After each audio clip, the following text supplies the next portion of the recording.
Dans cette série de DIY on Wheels, une Austin Cooper S de 1964 a droit à une restauration body-off.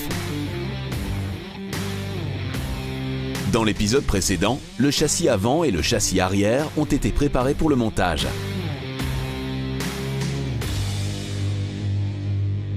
Ce que je vais à présent d'abord monter, c'est le boîtier de direction.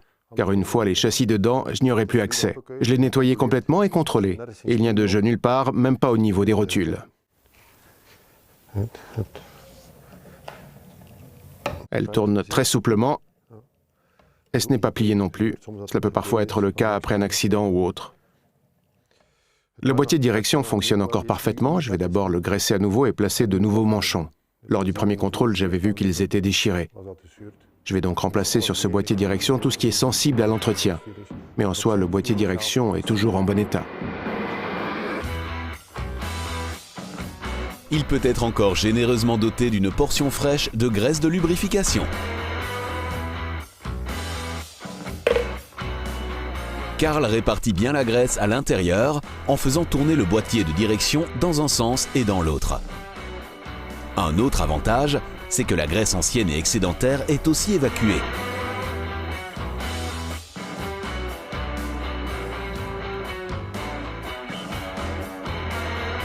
C'est ensuite au tour des nouveaux manchons ou protections contre la poussière.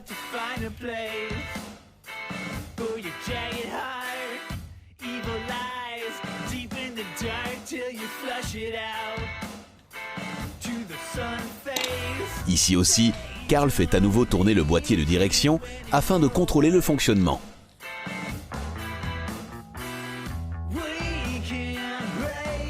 Mais de l'autre côté, Carl a un petit problème. Vous voyez ici que le diamètre ne correspond pas. J'ai en effet commandé le mauvais. Le modèle est plus récent, il me faut un modèle plus ancien. Là, le diamètre est un peu plus petit. Ici, on a deux diamètres différents. Cela n'empêche toutefois pas de monter le boîtier de direction. Je pourrais encore le changer par la suite. Je laisse aussi ceci en place pour qu'il n'y ait pas de poussière dans le boîtier de direction. Je monte aussi déjà temporairement les fusées. Je ne peux cependant pas encore les serrer car l'écartement des roues du véhicule doit encore d'abord être réglé. Cela n'est possible qu'au tout dernier moment lorsque la voiture roule. Mais elles doivent être montées pour pouvoir tout assembler. Je les mets donc en place provisoirement. Sans régler donc. Elles sont d'ailleurs nouvelles. Cette pièce est en effet sensible à l'usure et elle présente également un graisseur. J'utilise donc des nouvelles. De l'autre côté aussi, je les monte temporairement. Sans les serrer, juste pour garder le boîtier de direction complet.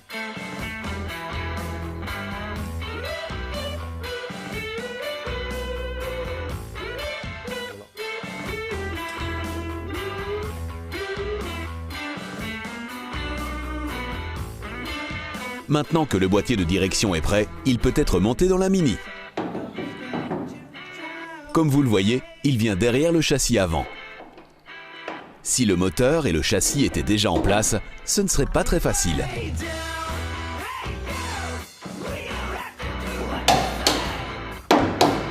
Le boîtier de direction est monté avec des colliers qui sont fixés dans la voiture par l'intérieur.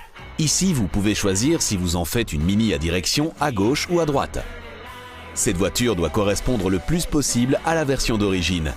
La direction vient donc bien sûr à gauche. Je ne serre encore que légèrement, car je ne sais pas encore comment le boîtier de direction sera positionné. Cela dépend de la mesure dans laquelle la colonne de direction viendra haut ou bas, vous voyez. Maintenant, elle peut encore bouger. Je vais la serrer légèrement. Mais pas encore complètement donc.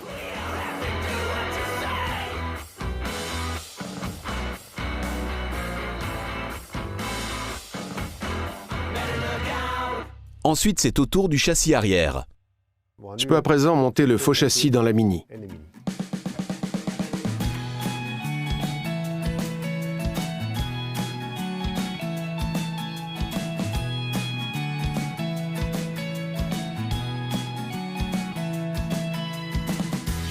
Carl a sa propre méthode pour cela. On voit qu'il a l'habitude de le faire tout seul. Il fixe temporairement un côté avec un tournevis à travers les trous de boulon.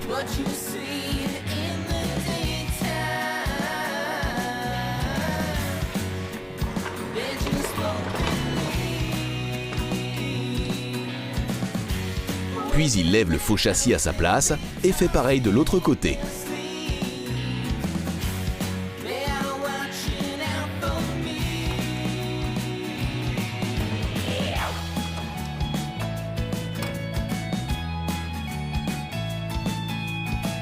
Ce n'est que quand tout est bien en place qu'il retire le tournevis et monte les boulons.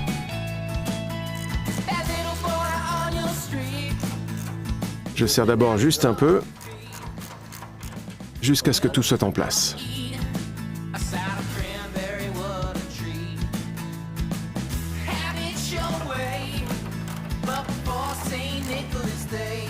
Voilà, et maintenant d'abord ceux de derrière. Il passe à travers le coffre. Le plus facile, c'est de regarder par l'ouverture pour le réservoir d'essence.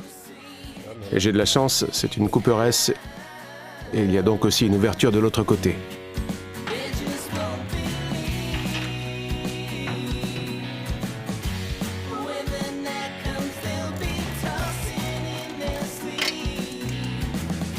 Tous les boulons sont à présent montés.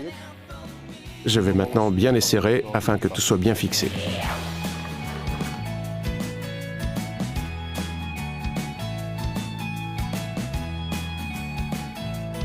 Maintenant que tout est bien fixé, les bras de support arrière peuvent également être montés. Là, je vais monter le bras de support de droite et tout raccorder.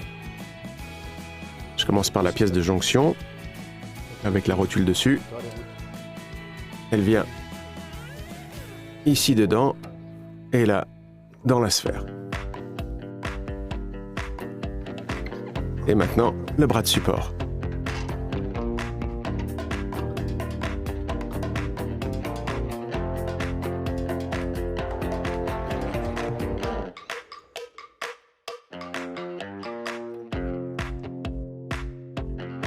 Il est déjà en place.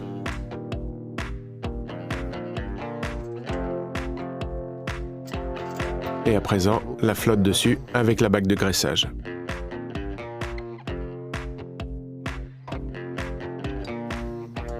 Puis le collier qui fixe le bras de support au châssis. Ceux-ci sont dotés de lac en poudre, comme le châssis. Ils sont ainsi à nouveau beaux et également bien protégés.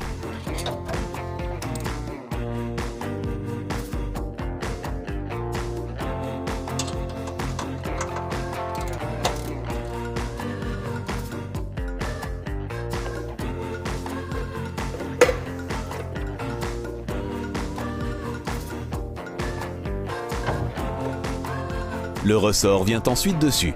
Il continue jusqu'au-dessus du logement de roue et est fixé dans le coffre.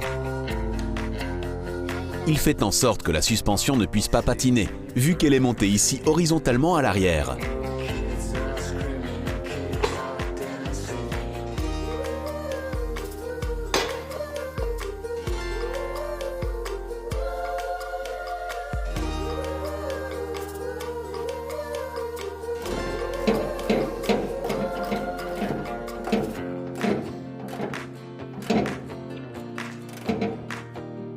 Lorsque cet élément est bien serré, Carl passe aussi tous les autres boulons en revue.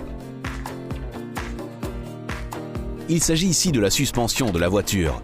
Tout doit donc absolument être serré correctement. Je vais serrer celui-ci à 80 Nm.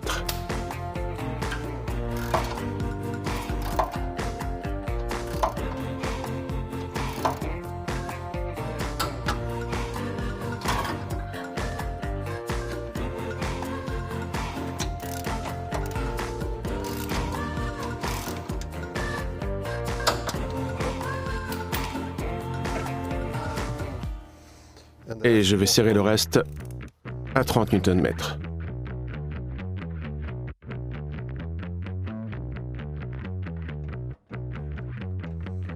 Voilà, un côté est monté. On fait pareil de l'autre côté. D'abord la rotule. Elle est montée avec un petit ressort. Elle est d'abord montée. Voilà.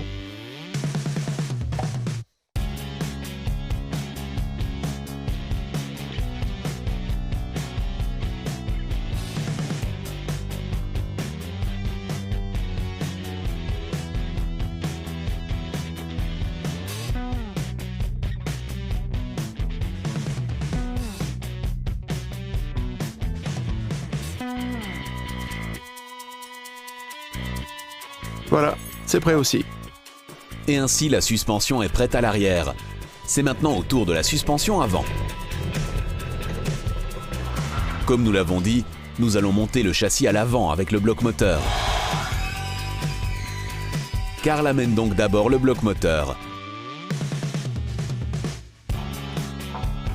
Il doit encore y faire quelques petites choses, comme le remplacement des bougies.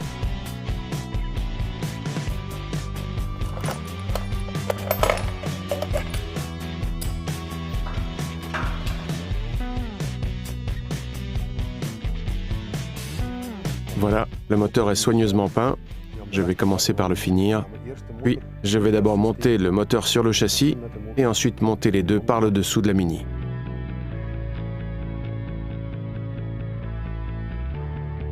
Pourquoi? Eh bien, parce que ce n'est pas facile de monter ce type de moteur par le dessus.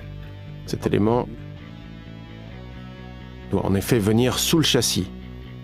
De plus, la voiture vient d'être joliment repeinte. Je ne vais donc pas prendre le moindre risque et je vais procéder au montage par en dessous avec le châssis. Outre de nouvelles bougies, un nouveau capteur de température doit aussi encore être placé. Karl le monte avec un peu de bande de téflon pour un résultat bien étanche.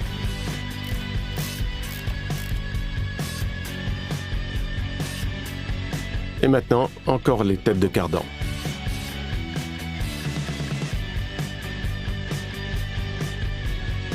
Elles sont fixées avec un écrou qui doit aussi être serré au bon couple.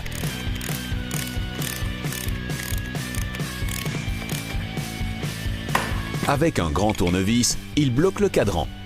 Il peut ainsi le serrer facilement au bon couple.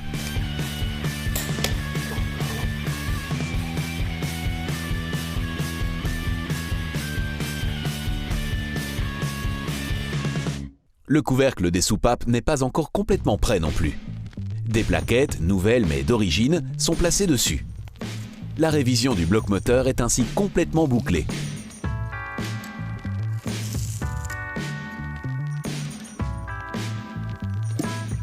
Avec des rivets tubulaires, Karl les fixe au couvercle des soupapes.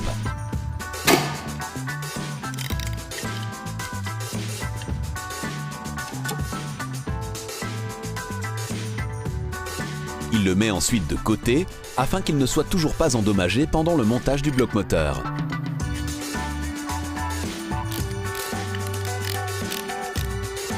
En dernier, les supports de moteur viennent dessus avec les amortisseurs de vibration. Lorsqu'ils sont montés, Karl peut amener le châssis.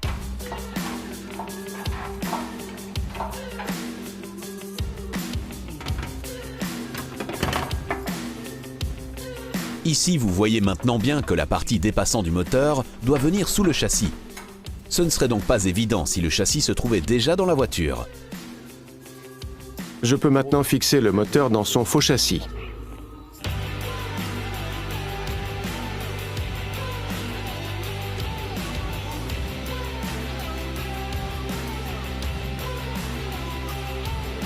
Je vais fixer les supports mais pas les serrer complètement. Pourquoi? Parce que ce moteur n'est pas encore centré. Je placerai encore par la suite au-dessus un collier et aussi la commande de la boîte de vitesse. Quand tout est bien en place, je serre bien tout. Cela évitera aussi des vibrations dans le véhicule.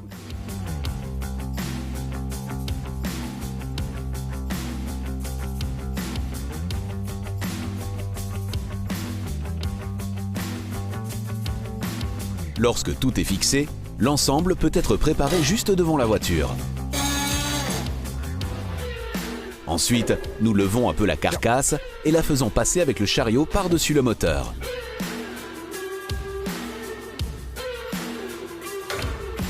Voilà le grand moment.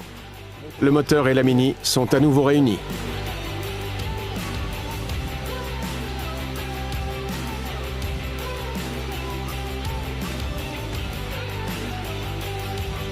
Maintenant, Carl peut lever l'ensemble depuis le sol jusque dans le compartiment moteur. Il doit bien sûr être très prudent afin de ne rien endommager. Une fois que les conduites de la suspension hydrolastique passent à travers la carcasse, l'ensemble peut être hissé complètement jusqu'en haut.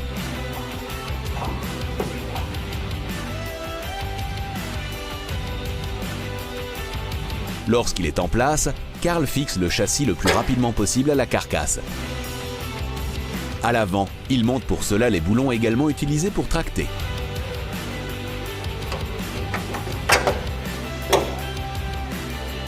À l'arrière, de longs boulons sont utilisés, venant juste à côté des conduites hydrolastiques. Pour les protéger des fuites, les bacs sont d'abord aussi placés. La fixation est assurée avec des boulons serrés jusque dans le châssis.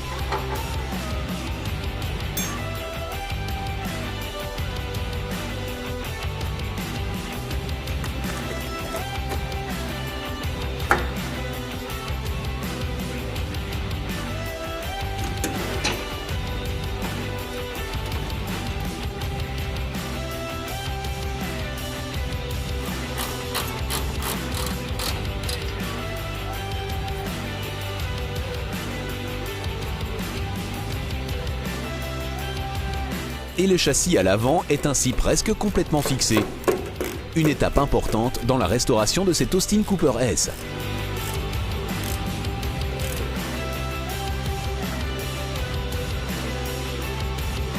Dans le prochain épisode, la suspension à l'avant sera finie.